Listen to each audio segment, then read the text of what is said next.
When I give this AI some input text, it will generate more text, and I use this to rewrite the entire story of Undertale. Enjoy! Long ago, two races ruled over the earth: humans and monsters. One day, war broke out between the two races. After a long battle, the humans were victorious. They sealed the monsters underground with a magic spell. Many years later, a little boy named Frisk fell into the underground and met the seemingly innocent flower called Flowey. However, Flowey turned out to be a sadistic monster that forced Frisk to suffer alone in his mind. Frisk fought the evil monster and finally freed him, but Flowey had no one to return to. Flowey tried to re-enter Frisk's mind, but Toriel appeared just in time to destroy the monster's chance to get inside. Toriel saved Frisk and revealed the true purpose of this simulation. The goddess wants them to become monsters, so that she can take them as her own and stop any monsters from destroying her.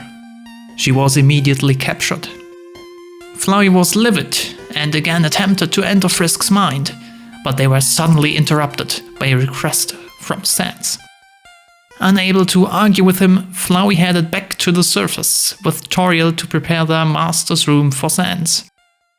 Several days later, Toriel and Frisk met up with Asgore, and they discussed the events of that. Toriel woke up in the middle of the night. It was just a dream. Frisk peacefully slept in his room, and Toriel, a true loving mother, did everything in her power to protect him, and that included never letting Frisk leave.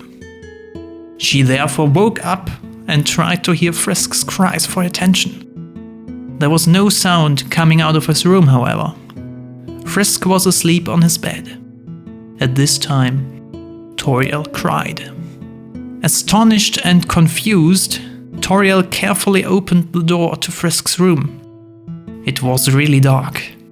She decided that she'd give Frisk a couple more minutes to sleep and turn on the light later.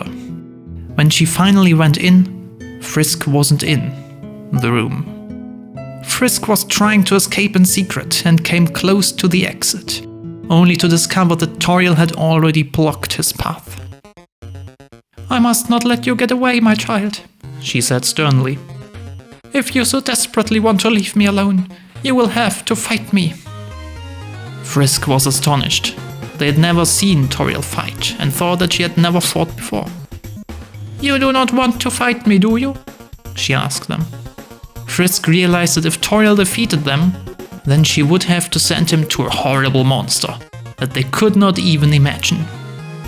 "If you insist on leaving, then fight me for it." Frisk remembered that monsters did not have friends.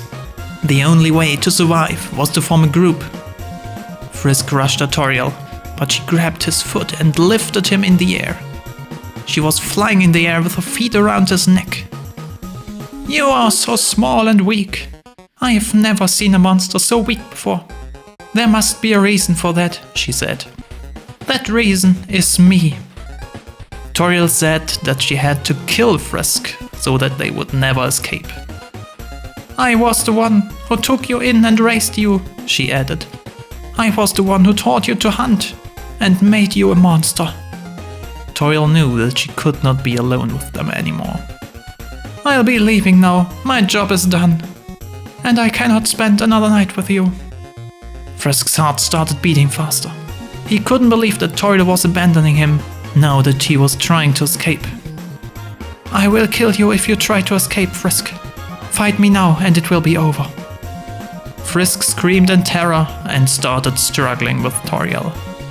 Frisk saw Frisk grow bigger and stronger as the fight got intense. "You will have to fight me, Frisk. You have to defeat me in order to escape." Frisk tried kicking Toriel, but she didn't let go of his foot. "You will never escape from me. I am your parent.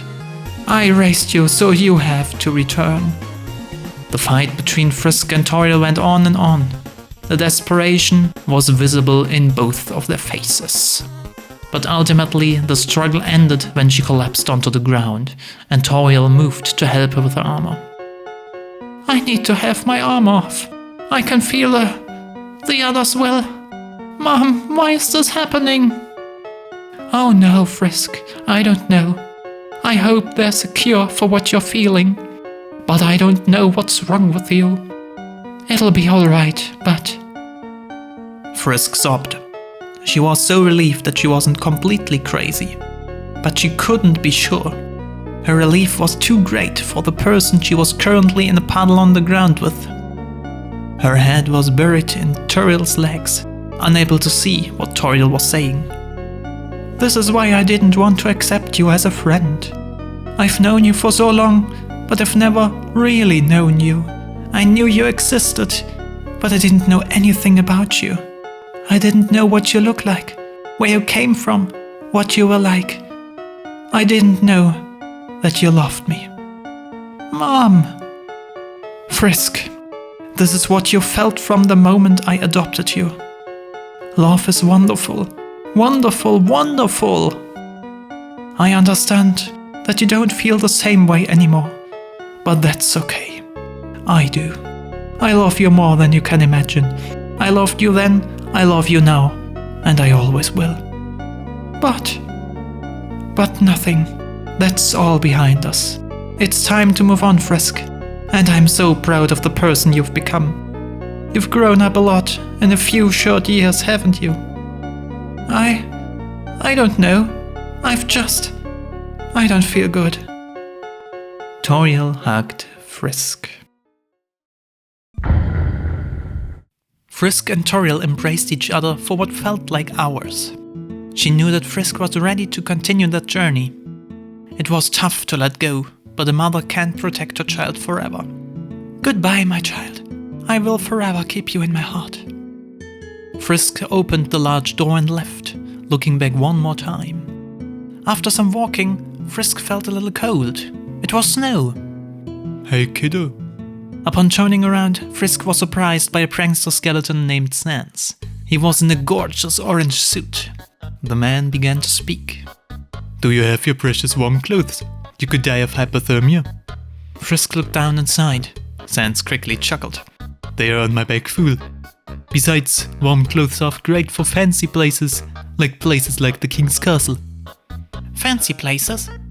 Yeah, you know, like when you're going to meet princesses. Is this what you're looking for? A kiss from a princess? Yes, silly. I'm quite serious. I want a kiss from a princess. Oh, I know. Frisk began to smile. Good. He then began to wiggle his finger. A cute skeleton with a tongue popped out. She made this look very cute. Would you mind getting me a cookie? I would.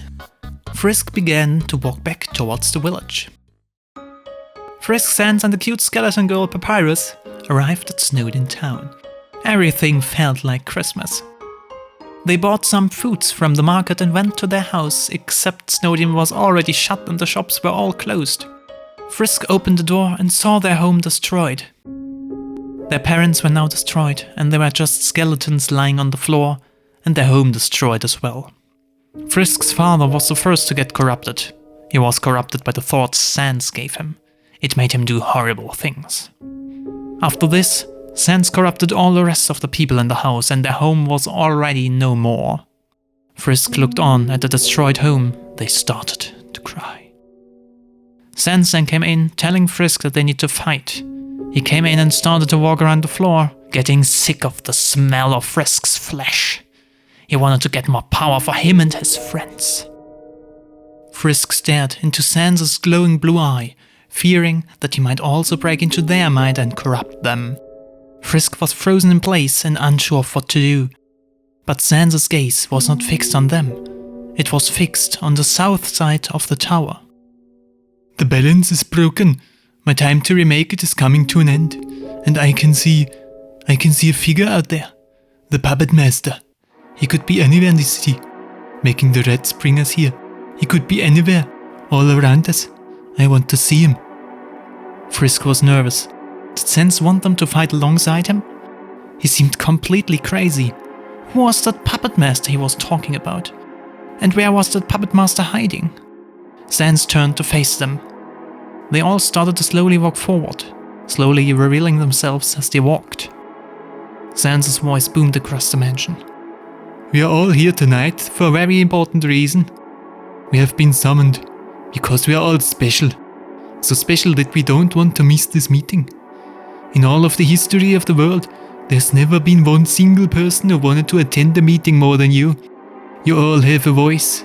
Please, come forward and take a seat." Everyone followed the shadow out of the room, careful not to let Sans see them. After a while, it dawned on Frisk that Sans wasn't going to leave them. They felt a tingle in their chest and stood silently, observing as the rest of the crowd did the same. Sans walked to the back of the room, where he sat down on a chair. Just like that, he was waiting for everyone to enter. "Well, who are you? How did you get in? Why do you do this? How does this benefit us? Why did you do this?" Sans was sitting on a chair amidst the rubble, endlessly asking questions. Frisk and Papyrus were confused who he was talking to, but then it dawned on them. That shadow. It was the puppet master. Sans wanted him to reveal himself. The puppet master brought them to a corner, where he picked a mask from the heap of debris. "Hold still." He placed the mask on Sans and made him stare right at the mask, which looked similar to his face. "Don't take the bait. I will never give in to you." The shadow summoned him back to the sphere. "Now we'll see how much you really mean it," Sans said. "That's your cowardice. I mean, no one is above you," the puppet master said. "What's going on now?" Frisk asked. "I will tell you once I make you suffer," the puppet master answered. He summoned an army of shadows and unleashed them on them. "Stop him!" Papyrus shouted. "It's a losing battle," the shadow said. He felt the urge to give up, just run away from it all. He did, but then his heart felt much lighter. When he stood up, he realized that Sans has disappeared. He turned around and saw Sans standing right in front of him, with his tongue out. "Huh?" he yelled. "That isn't me.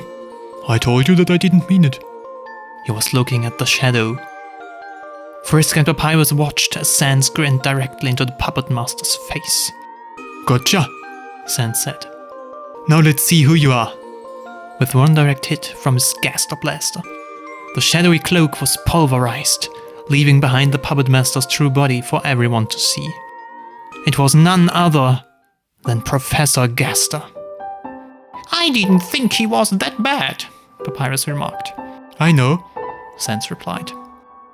"Well, that was fun," Sans said. "It was, but was it really necessary to destroy our house?" Papyrus added. "Do not worry, with some science and magic, it is easily rebuilt," concluded Gaster. Frisk just stood there in utter confusion. Gaster started walking, they follow. "Oh, and by the way, everything inside of your house will turn back into dust. This is going to destroy your sense of freedom, and you will never want to see snow or ice again." "But where will we go?" asked Frisk. Gaster smiled. "We are going back to our world, and Frisk, I want you to stay." "What? Why?" asked Frisk, being confused. "Because you are part of me, and it is my duty to make sure that you will be safe," Gaster responded. Frisk's eyes widened. They could not believe what they were hearing. "You are not going anywhere," he said, with a very stern face. Frisk had no choice. "This is my duty, and I will do my best to make sure that you are happy. Because if you are not happy, then you are not safe." "Because," Gaster sighed, "the only reason I created you is to save my friends. We're being kept hostage in the volcano.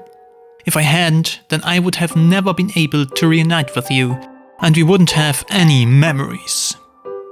"Heh, you're such a troll," Sans joked. Gaster laughed without constraint.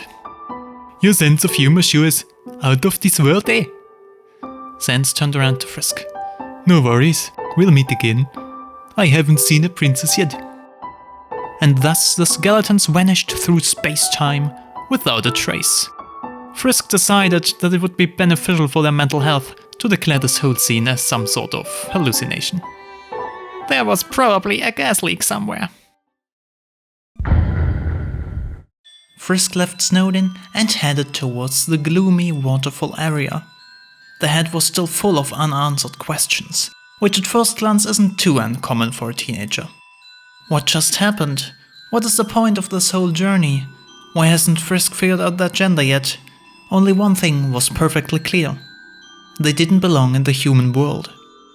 While the more sensible parts of their mind were trying to make sense of it, the last bit of their sanity was trying to figure out how to leave the human world without being arrested or killed.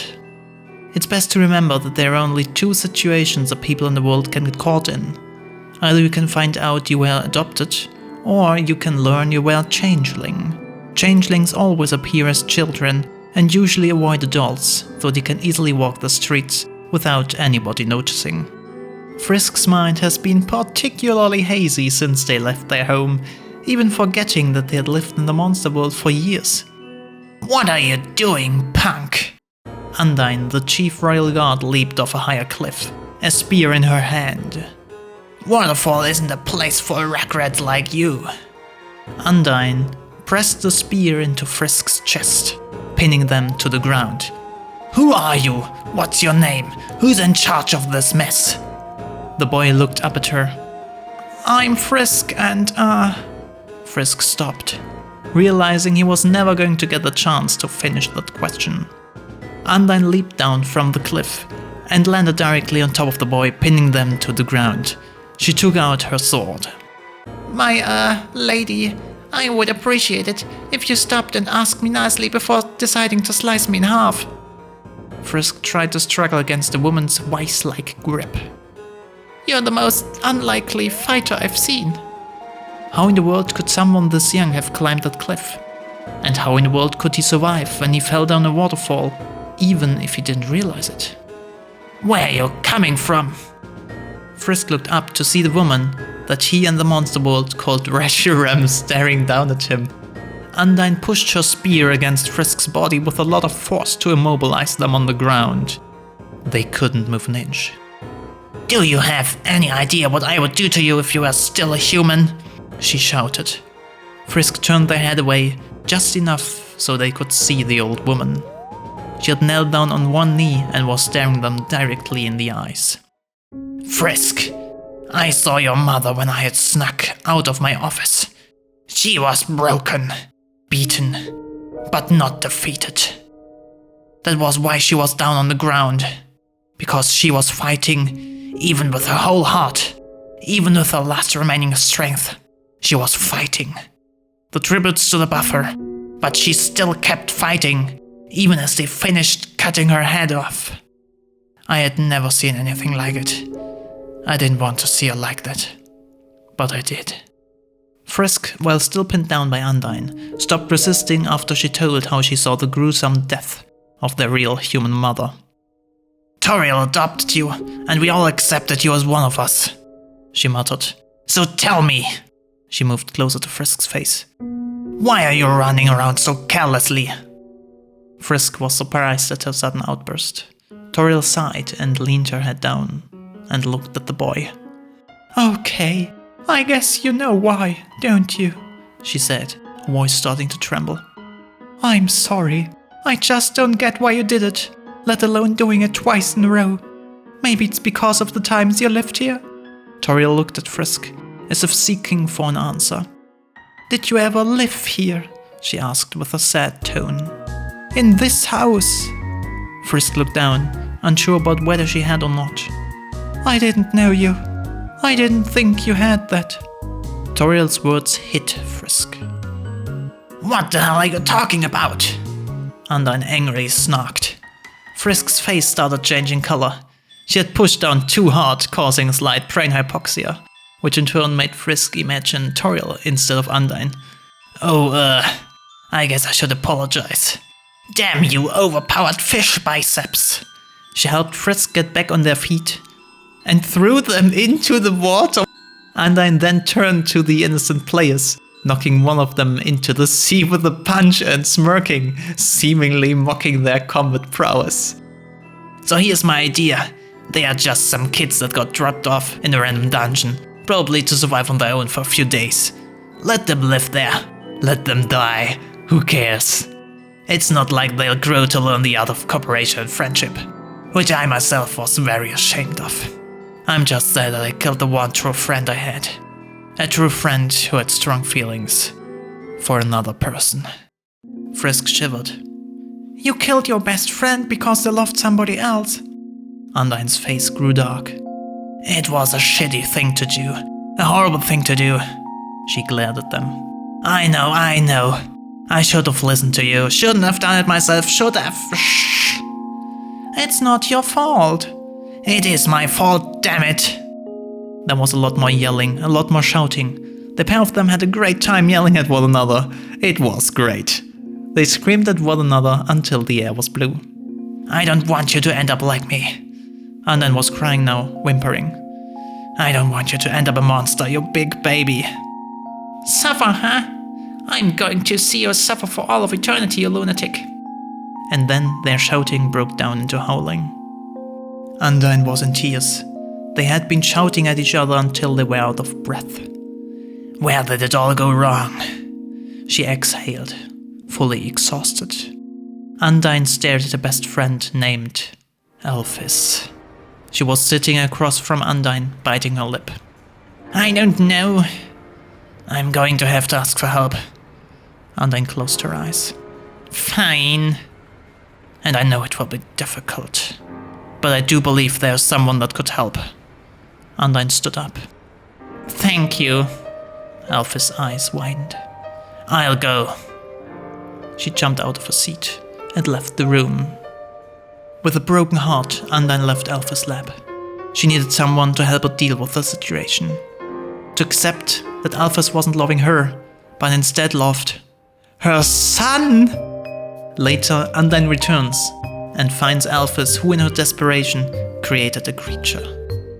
Alphys looked upset and fought back tears, saying that she had always loved her, and that even if Alphys wasn't making the hand, it was still her child. Undyne decides to take the hand in order to make her feel better and bring her happiness again. However, the device malfunctioned and it almost killed Undyne. She screamed and with tears in her eyes, dropped it as it started transforming into a monster. She then grabbed it and ran. Alphys quickly lost consciousness as the gun, this time loaded with steel, was fired.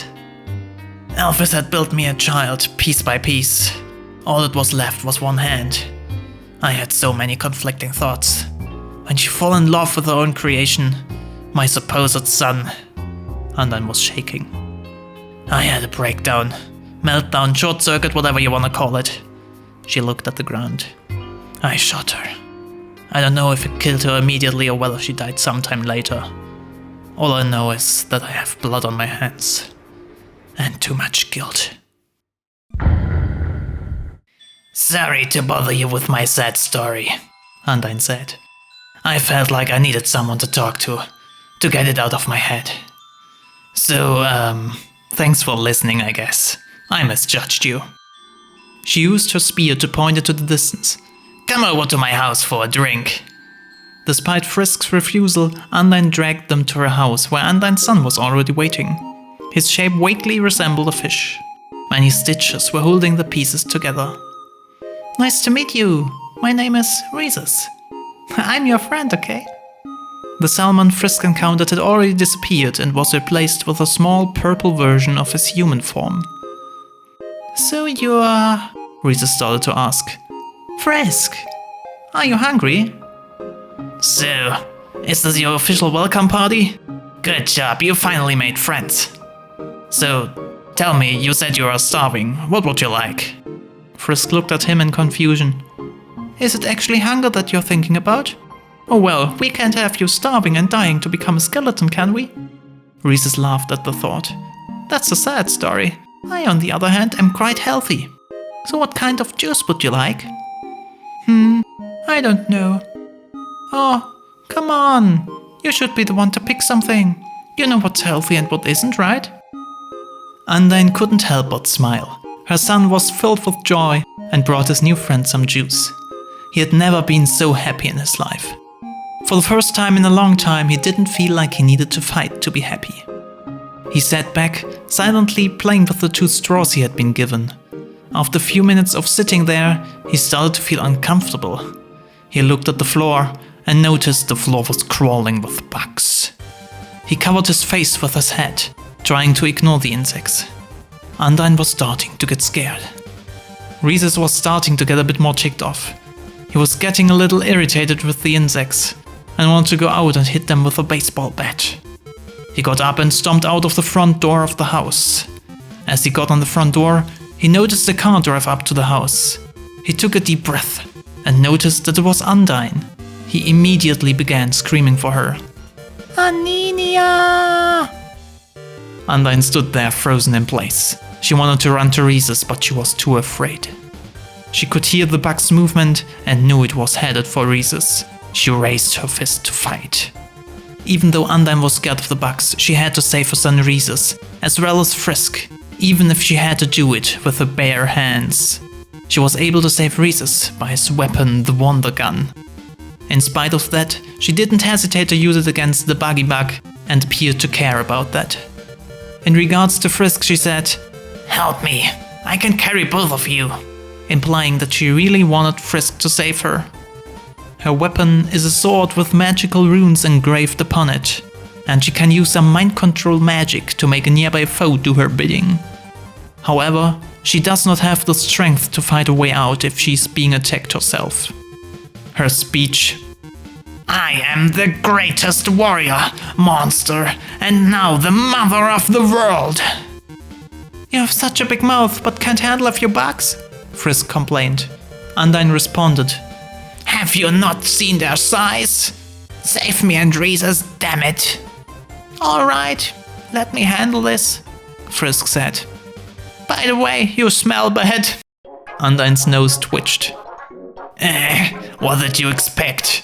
You smell like dirt." Undyne patted down on her face, her arms, her chest, everywhere. Frisk pulled her back. "And you think I smell worse?" Frisk said, ignoring the slap on the cheek. Undyne muttered, I know. "Like I'd say you smell great." "But I do." Undyne patted down on her pants again. "Well, I guess I'll just have to deal with you." "As long as you don't stink, it's all good," Frisk said. Undyne started to laugh. "Laugh away. The monsters do the same thing." "Hey, the monsters that smell but have no right to complain," Frisk said, standing up. "This is my home." Rhesus intervened. You both smell perfect. Please don't argue, we are friends after all. I don't mind those bugs anymore." Frisk and Anna looked at each other, and then an awkward smile appeared on their faces.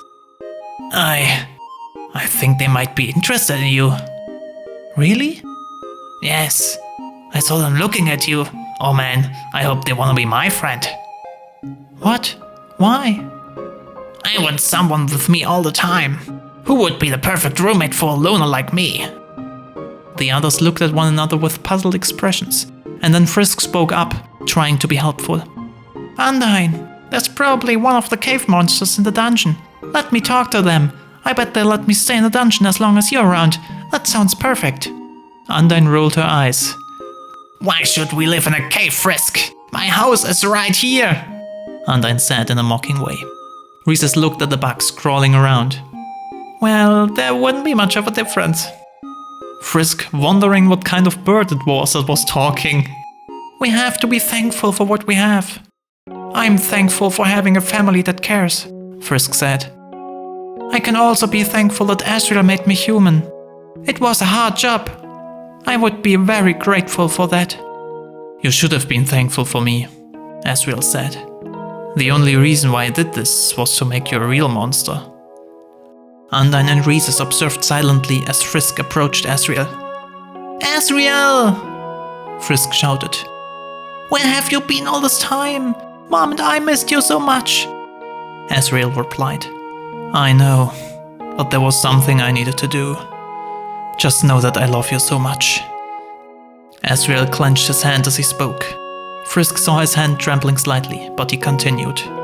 "Now that you're safe, I'm going to find Toriel, and I'm going to make this right. Frisk nodded, and Asriel continued. See you in a few days. Frisk looked at him one last time and ran off to the docks to meet up with an angry mom. Asriel, I am your mother, Toriel said as she came up to Asriel. He shrank down in terror. I'm taking you back to New Home, and there's nothing you can do to change it. Asriel was shaking. Never before has he seen his mother Toriel so angry before. You have a lot of explaining ahead of you, son, she complained. Mom, do we really need to go to Dad now? Asriel lamented. Immediately. Frisk felt left out. What had his beloved brother done that infuriated their mother so much? Toriel closed her eyes and gently blew out a flame in front of them. It was thin and faint, so no damage was done. Go away, she said as it fluttered out of existence. Please, go. Asriel and Frisk felt their faces go red. Okay, Asriel said. It looks like we get to go. Let's go, Frisk said, grabbing his arm. What? Toriel looked over her shoulder at them. I thought you were coming back. No, but that's not the point, Asriel said. Frisk turned him around. We could have died back there, Frisk pointed out. I don't want to make any further attempts to bring you back, Toriel replied. Toriel was deeply hurt from Asriel's reluctancy to meet Asgore, from his refusal to reunite with his family. Her hopes to fix what was broken were shattered as well. She slowly walked into the darkness, suppressing her tears. Long time no see, Assie. But, I don't want to interfere with your family stuff, Undyne mumbled. We should leave them alone, Rhesus. They need their time. Oh, really? Bummer. But I'm sure we'll meet again soon, Frisk. We are friends now, don't forget. Frisk waved goodbye with a smile. This didn't work out as intended, Asriel sighed. Was Mom following you? Asriel's face had a grim expression. Mom will never forgive me. There's no point in trying. I'm not going back home. But why? Frisk asked. Don't leave me in the dark. You never explained why you left or where you went. Mom only told me you didn't get along anymore, but she refused to tell me any details. I also don't know what Dad had to do with all of this. Everyone knew what was going on except for me. I just had to accept it somehow. And after all this time, you just appear out of nowhere. I missed you so much. Please tell me what's going on. Asriel hesitated. After a few moments, he took a deep breath and answered. The four of us are split up. What? Frisk said in disbelief. No, it can't be. I remember you telling me you thought you and Dad were getting along. And Dad being happy because you guys are getting along so well. And Mom. Asriel sighed and started shaking his head. He had told them the real story in the beginning, but felt like it wasn't necessary. This was much worse. I lied. How? Frisk asked. We're family. Isn't that why you said you don't like anyone leaving? I lied because I was embarrassed and ashamed. Asriel finished. He looked directly at Frisk with his large eyes. I was embarrassed to be with you. I was ashamed for how we got to this point. You're still my best friend, but I can't help but wonder what happened to cause such a major change to our relationship. I can't go on like this with you. It'd be too much for you. I've been lying to you this entire time. Asriel sighed again, and sighed a little less deeply this time. If that's the case, I can't be your friend anymore, he said as he walked away from the two. Asriel, wait! If you can't accept it, I don't want to see you anymore. You're too good of a person to have to go through what we had to. Frisk was completely confused. What do you mean? It's not that you've had any feelings for me at all. I just can't. I can't be around someone who's going to be in love with me. You are everything that I want, everything I thought you were. I can't help but have feelings for you. So that's it, I'm done. You're too good of a person to have to deal with me. I don't understand.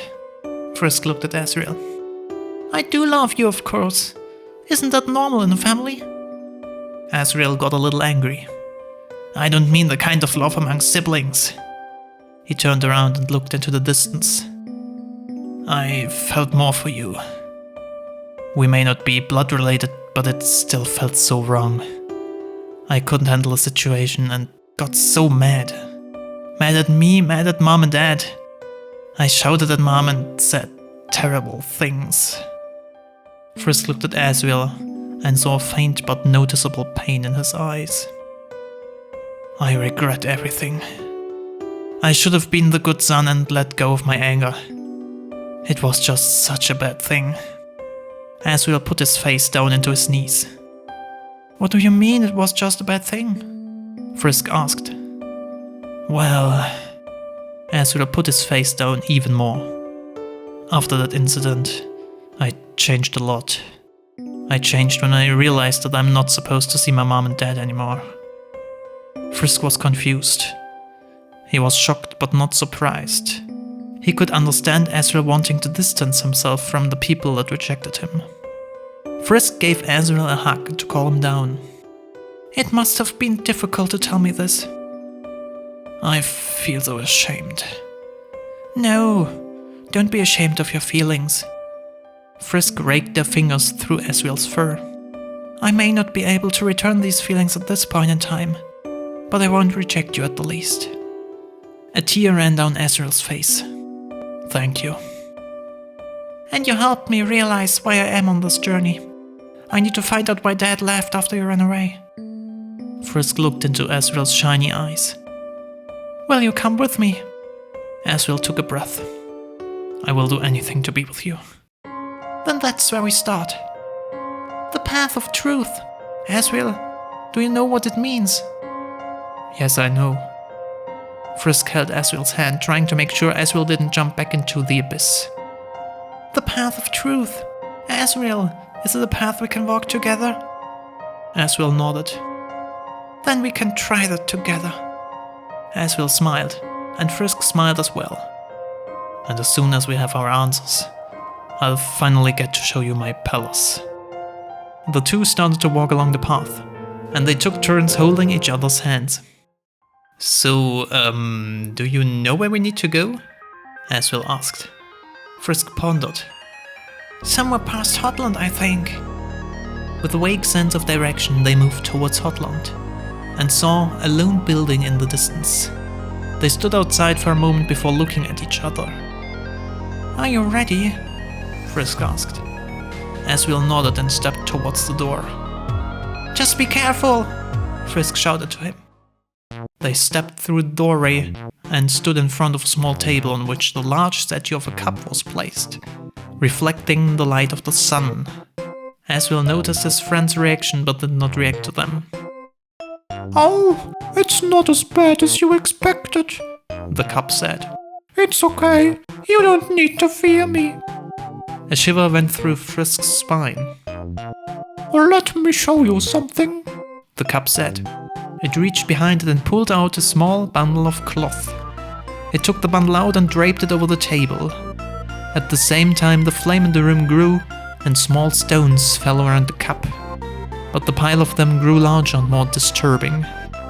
At last, the pile reached the cup and collapsed on top of it. Oh God, what is that? Frisk exclaimed. And don't worry, it's nothing dangerous, just a piece of cloth. I think I'll give it back to its owner now, the cup said. Oh my, what an entertaining contraption! Asriel and Frisk looked around, trying to figure out where the voice was coming from. Are you ready for my new hot show? Suddenly, a figure appeared as the room was filled with mist like a concert stage. It was pitch black, but its eyes glowed red as it laughed maniacally. They could hear many voices coming from it. Asriel jumped behind his brother as the monochrome monster holding a microphone beckoned for them to come closer.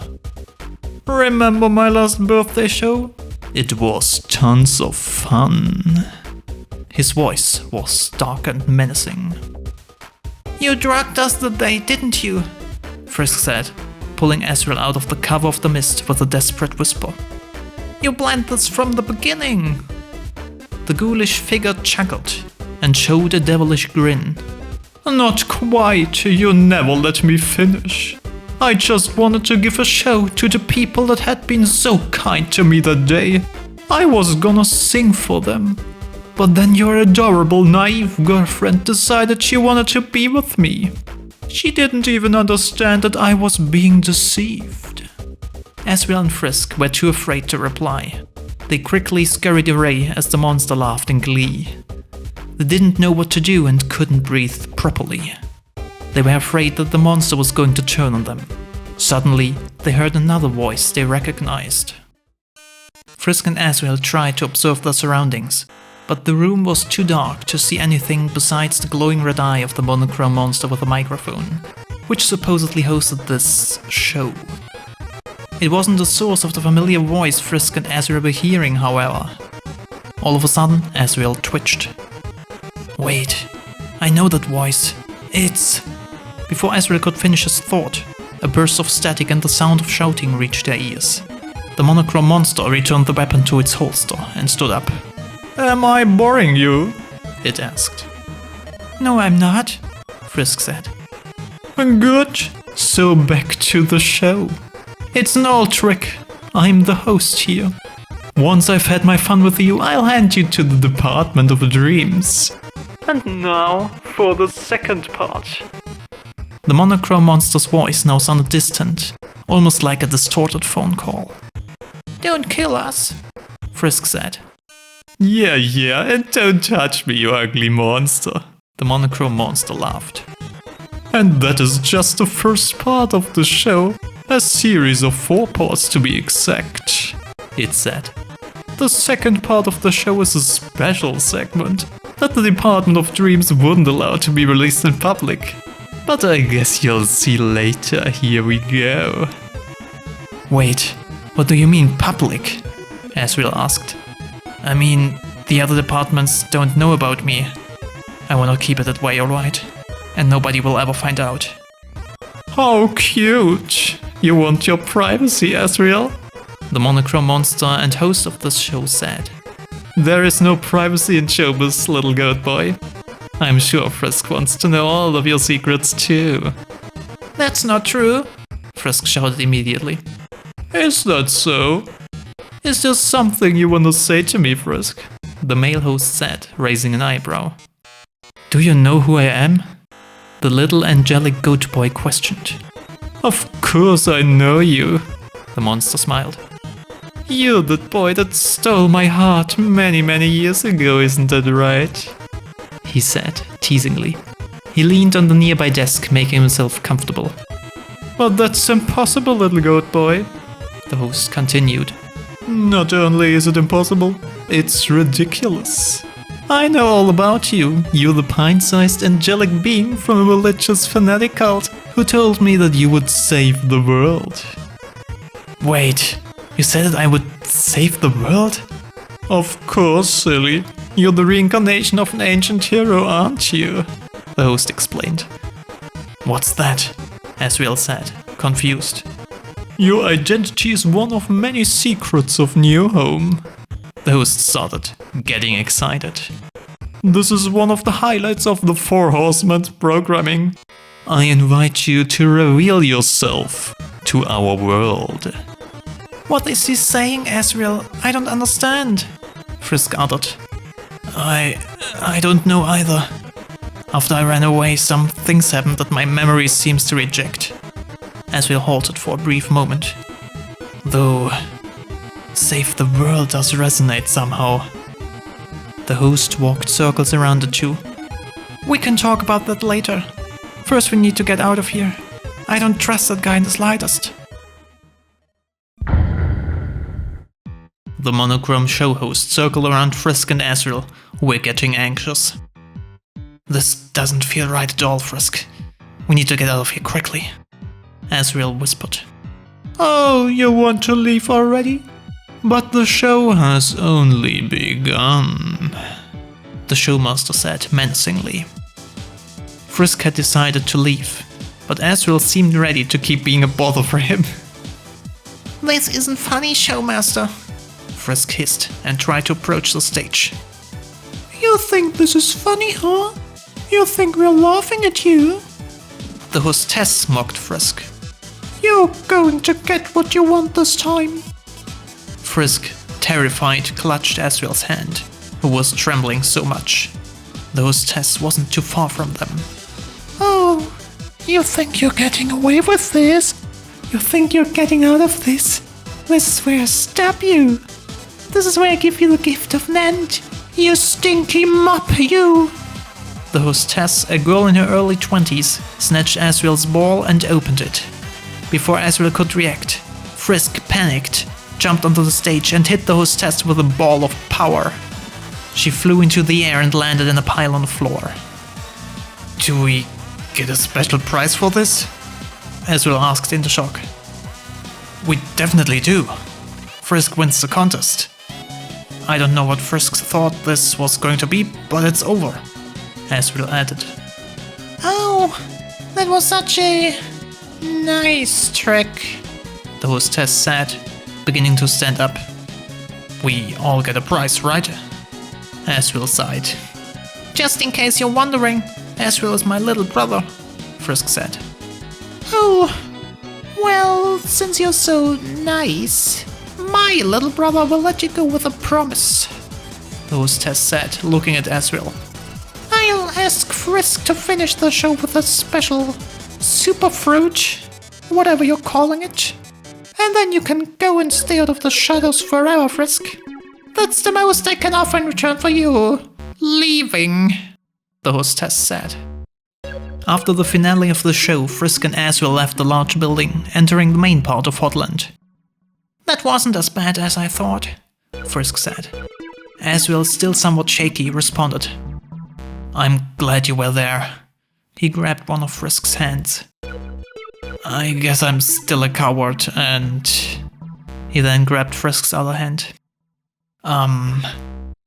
The host said you had a girlfriend at the last birthday party." His grip got stronger. "Are you two still together?" Frisk almost dropped his hand and said, "Oh no, of course not." Asriel gave Frisk a relieved, though somewhat confused look. Asriel then stood up straight, almost pulling Frisk up by the hand. "Let's go get something to eat. We have like hours before Jara comes to drag us away again." They started heading towards the village plaza. "Come on, everyone's probably waiting for us, and it'd be rude not to show up." Asriel continued to pull Frisk around to the village plaza. There, several people were waiting. He walked up to the nearest person who put her hands on her hips. "Frisk, you came," Frisk said. "Oof, sorry." They started walking towards Asriel and his pet, Frisk blushing hard. "Hi, I'm Francesca. You're Frisk." She hugged him. "Welcome to Hotland." She then held Frisk's hand.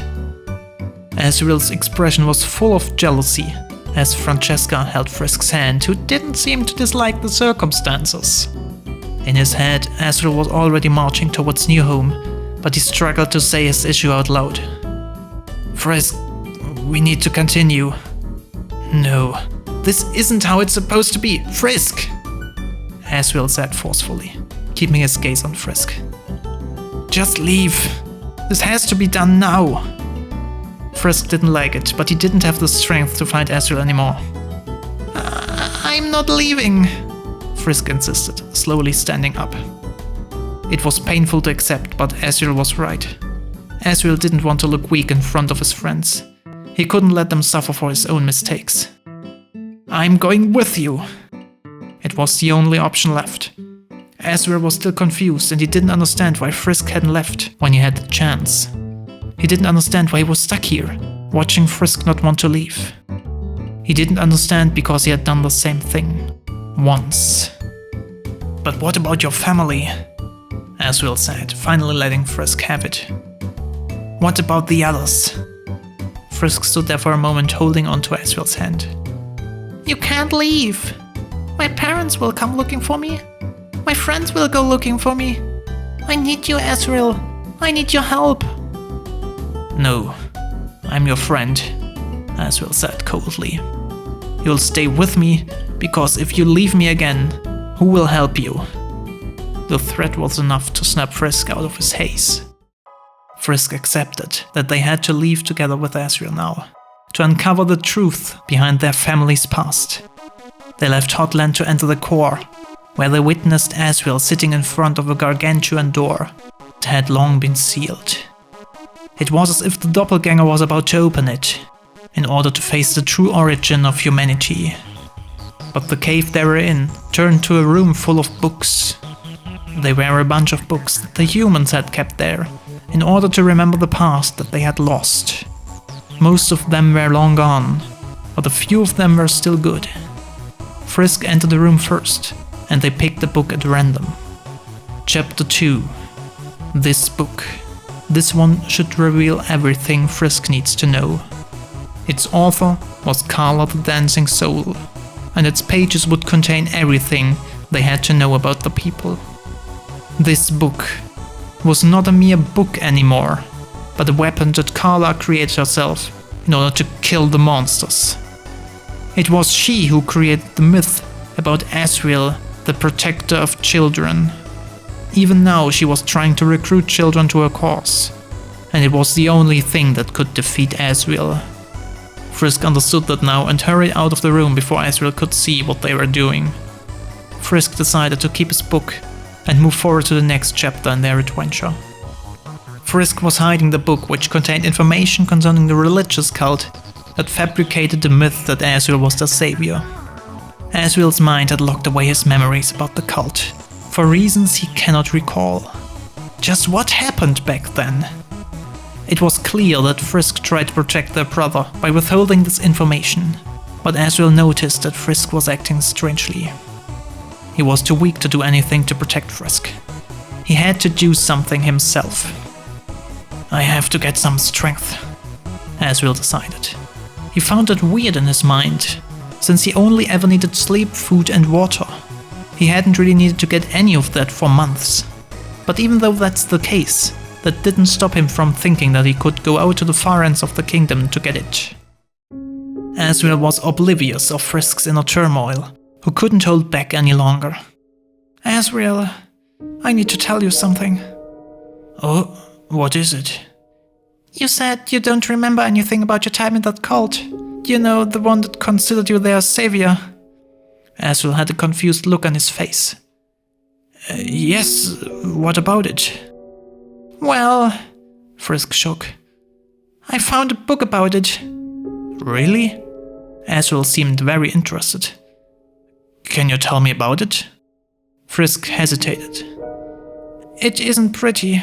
It told me things I didn't want to know." Asriel looked up at the ceiling, as if wondering where this was going. "And that cult killed someone you cared about. Me. To try to get me to be like them. This wasn't the only terrible thing that happened to me. Then we escaped the cult and ended up on this island." Frisk's expression became somber. "But I still can't remember anything from the time in that cult." Asriel placed a reassuring hand on his shoulder. "I'm sure it'll come back to you. Just give it time." Frisk looked up at Asriel. "Thanks." Frisk and Asriel decided it was best to stop talking about that. After all, they were getting close to the exit from the core, which was also the entrance to New Home. Surely, Asker would welcome them with open arms to discuss everything. They walked on and arrived at the docks, which were as quiet as always. Frisk could feel a wave of calm wash over them. The waters lapped gently as their boat was tossed about. Asriel smirked at their frazzled state as if to mock them. Frisk ran back, taking a step onto the dock. Asgore opened his eyes to them. He had been quietly reading, thinking of what they needed. "Welcome," he said. "Hello, Father," Asriel replied. He turned to Frisk. "I was looking at the young girl. Can she stay?" he added. Asgore raised an eyebrow, looking at Frisk. "You should be ashamed, child. I am not a father to you." Asriel snapped and yelled at Asgore. "You still won't accept Frisk as your child? Why? Is it because I have feelings for them? Or because Frisk was a human? You have no idea how much we suffered because of your rejection." Asgore's eyes looked like they were glowing. He answered with a calm tone. "It's not about these two. My loyalty to you as a king of a kingdom that I led through my abilities is what drives me. I know that you as the ruler and as Frisk's father have the same responsibilities. I care for Frisk's well-being." Asriel huffed and slammed his palm against the ground. "Stop lying to yourself. You refuse to see the real reason for all of this. Frisk is my daughter, Asgore. And she should have a mother." "What do you mean by that?" "Why didn't you give Frisk to her mother? It would have been a much better choice. We had an agreement that Asriel would never contact Frisk. You lied and did that to Frisk. Asgore, Frisk wants to be with me, and you rejected that request. I know she's in your heart, and she has a right to be here. She has a right to live." "Asriel, calm down," Frisk said. "Don't do this now. I have a mommy and daddy. I want to see them again." Frisk began to get up, but Asgore put his hand on her back. "No, Frisk, please don't." Asriel took a deep breath. "I never wanted to be the new king, or take on the role as Frisk's father. I'm not ready for either. I can't just brush away my feelings for Frisk, and you know it perfectly well," Asriel said with heartache. He continued talking to Asgore. "You could have prevented all of it. You could have saved Frisk's biological mother. You could have prevented me and Frisk from ever meeting or just accepted the way I felt. You did none of that." Asgore stayed quiet for a while before saying, "Why are you telling me this? Are you looking for sympathy? Because I can't give it to you." A great heavy silence fell over the room. Asgore walked over to Asriel, who was still sitting on the couch. "I am as deeply sorry as I'm angry with myself for not being able to do anything. I have failed my dear daughter. I cannot undo that." "Please," said Asriel, tears streaming down his face. "Do something. I need you." Asgore approached and embraced his son in a hug. He then looked into Asriel's eyes and said, "I will try, son. I will try my hardest to fix this. To fix us.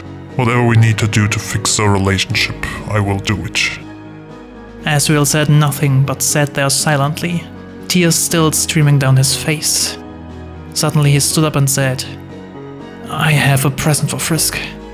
You're both free to come with me to the surface right now. If you do, I promise I will protect you from the monsters and take care of you as my own child." Asgore was surprised. "You want to go to the surface now?" "Yes, Dad. I need to," replied Asriel as he wiped off his tears. "Well, you're the king now, so I have no power to stop you," Asgore said with a smile. Asriel held Frisk's hands. "Will you accompany me?" Frisk nodded. "Come on then." Asriel grabbed Frisk's hand and jumped up towards the surface. The walk to the surface was a little tough. The surface was really colder than what Frisk was used to. It seemed that as they were walking, they had to go up and down the mountains a couple of times. It was a bit tough to see the actual surface through the fog and clouds. Frisk felt the fog being pulled into their nose and eyes, making it hard to see. As they kept walking, they could tell they were nearing the surface as it started to get brighter and brighter. As the sun got nearer, they could see the mountains in the distance. As they got closer, Frisk could see the ground in front of them. It was covered in snow. Frisk couldn't believe that they were actually about to walk on the surface of the very world that they lived in. It was no longer snowing, though it still was very cold. As they started to walk up the path, Asriel stopped in front of a cave. "This is my chamber," said Asriel as he pointed to the cave. Frisk nodded. "If you can find a way to live in the surface, I will show you a way," said Asriel as he hugged Frisk. "Promise?"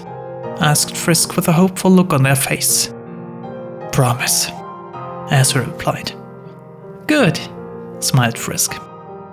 Frisk turned around and walked into the cave. Asriel took his free hand and ran through the snow with Frisk following. Frisk didn't get to see much of the cave. It looked dark and gloomy, and the cave only had one little opening. They walked through the tunnel and it looked smaller the closer they got. Once they were in the cave, it was a lot smaller and a lot colder. Frisk was shivering already. Asriel and Frisk both stood in front of a single small door. Frisk watched as Asriel knocked 3 times on the door. A few seconds later there was a small thud, and a red, half-bear, half-human opened the door. It had big brown eyes and brown fur. It was a rat. "Asriel," the rat said as it started to growl.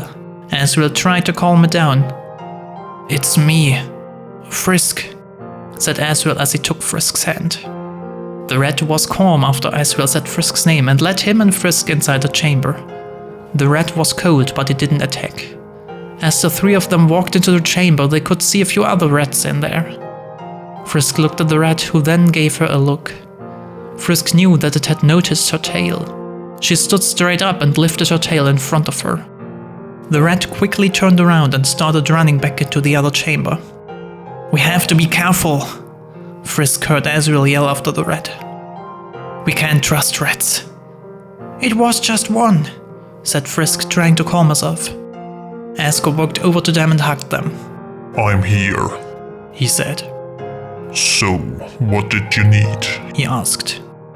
Frisk looked at him and they started to talk about their options. There must be a way to walk outside, Asriel exclaimed. Well, no, said Asgore. But we can't stay in here forever. Frisk nodded. If we go out, we will be in bigger danger, said Asriel. But if we stay in here, we will become sick and die, said Frisk. Asgore looked at them and nodded. You know you're right, said Asgore. Asgore opened up a door on the side of the room and ushered them out. Frisk couldn't believe that they were walking in on the face of a planet they didn't even know existed. They were actually outside. Frisk was more afraid at the moment than they were excited. They had always loved their home. It was always there. It was always warm. They could sleep without worrying about the snoozing, and the loud chirping, squeaking sounds were all gone. Now they were out, and they were in the cold, windy and dark. It was cold, dark, and full of other forms of darkness. And the only light they had was the light from Asgore's torch. Frisk still had the torch in their hand, and was holding it near their face. Wait, why did you do that? Asked Frisk. Asgore and Asriel looked at each other. I can see. Frisk didn't know how to respond to that, so she just turned her head back to the wall of darkness. They turned back to each other and Asgore reached his arm around Frisk's shoulder. It's not dark anymore, he said. Asriel let Frisk's hand go and the light was there. It was their torchlight. Frisk looked at the torch and she felt a new connection to it. The darkness was gone and she was in Asgore's arms. Asgore and Frisk walked through the dark towards the rock they were leaning on. Frisk didn't know why, but it felt like home. Asgore set the torch down and turned to Frisk. Here, I can carry you, he said. Asgore had picked up Frisk and was carrying her like a baby. Frisk realized how heavy she felt and let out a scream. Asgore put her down and looked at her. He let go of Frisk's hand and picked her up. I'm sorry, he said. It's okay, she said. I know what to do now. Frisk smiled at Asgore. She started walking towards the rock. Why is it so cold? She asked. The water is so cold, he said. Frisk took a closer look, and it was the water that was cold. Despite the cave being cold and dark, Frisk, Asriel and Asgore felt safe. They had each other, and that was all that was necessary. Giving warmth, giving protection. You said you had a present for me. Asriel nodded. Yes, Frisk. It's hidden here. I wanted to give it to you earlier, but I wasn't quite sure about the right timing. Asriel gave Frisk a hug. You have always been so special for me. This is a thank you for being so patient with me. Asriel went behind the rock to get the secret present. He gave it to Frisk. Frisk looked at the gemstone in the box. It looked like a large blue-colored heart. It's beautiful, Asriel. I don't know how you got it, but I love it. It took a while. There was a lot to do. Frisk opened the heart. Inside were the names of the fallen in this world, and the names of the children who would soon come into being. Frisk couldn't get over how perfect it was. Each name had a small symbol on it, each unique in shape. Asriel was amazed by this. This is amazing! Asriel then looked at Frisk, standing at the entrance to the cave. I know, but I'm sorry it couldn't be earlier. I didn't have time. This is not the first of its kind. Frisk smiled. It's fine. I'm not mad. I wanted you to tell me the details. I thought you were telling me about the stones. I don't even know how to express what I'm feeling right now. How could you? Frisk pointed at the stone. It was indeed unique. They hadn't made that. They were glad he could understand what was going on, and he knew what the stone meant. That meant they were starting to find a place in the real world. Frisk was amazed by the blue heart-shaped gemstone Asriel gave him. He smiled back. I've always dreamt about the two of us living together again, Asriel shyly stated, blushing slightly. Frisk was about to respond when suddenly Sans appeared out of nowhere, ruining the atmosphere. Heya, finally found ya, Asgore, the skeleton said. So, where are the princesses? I still want the keys. Asgore was puzzled. Princesses? Yeah, you are the king. You have daughters, right? Asriel is my only child. Asgore remarked. And he is the new king. Sans was looking left and right in confusion. We kinda consider Frisk to be my daughter, Asriel added. You're like kidding me, right? Frisk is the princess. Do I want the kiss from Frisk? Sans wondered. Asgore took a step back. I guess we should see what everyone else thinks, he muttered. Frisk felt touched by this request, but wanted to ask about their world and Asgore's state. Hey guys, the human boy began. If you're asking if I should have a kiss with Asriel, I don't mind if you two want to get a little romantic. He beamed back at the skeleton, who just smiled at him. Sans cracked up. Me and Asgore, good one. I like your silly humor, kiddo. He vanished just as quickly as he had appeared. Asgore couldn't follow at all what was going on. That was interesting, I suppose. Asriel and Frisk chuckled. It sure was. Then Asriel's smile changed into a more serious expression. Hey, Dad. He hesitated for a moment. I know there are too many problems for our family to reunite, but you saw how much Frisk means to me. I want to live with them and will do so whether you approve or not. Still, he looked into his father's eyes. I will ask you to give your permission.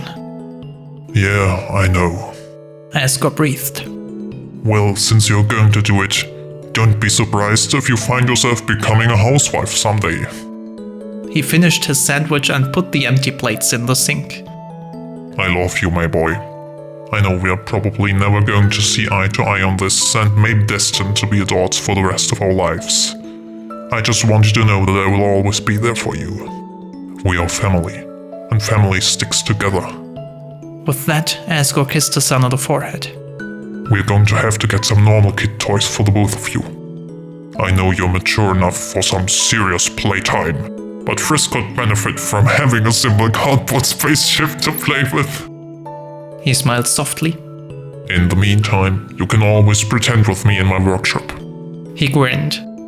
Maybe we'll make a workshop together. A pit stop after visiting Frisk, I mean.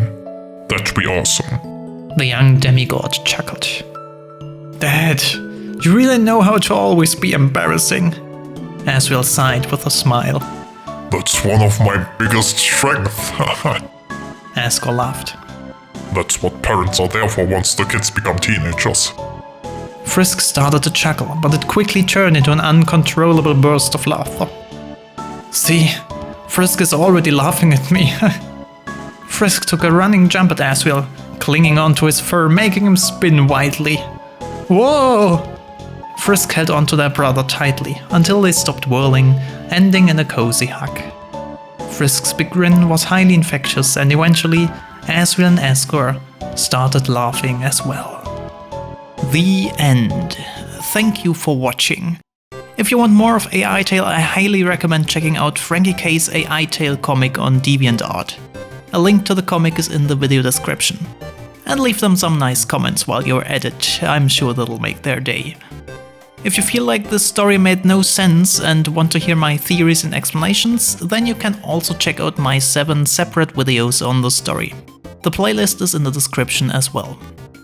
And finally, I'm planning on making an AI story for Deltarune 2, so subscribe to see it as soon as I release it. Have a nice day, everyone!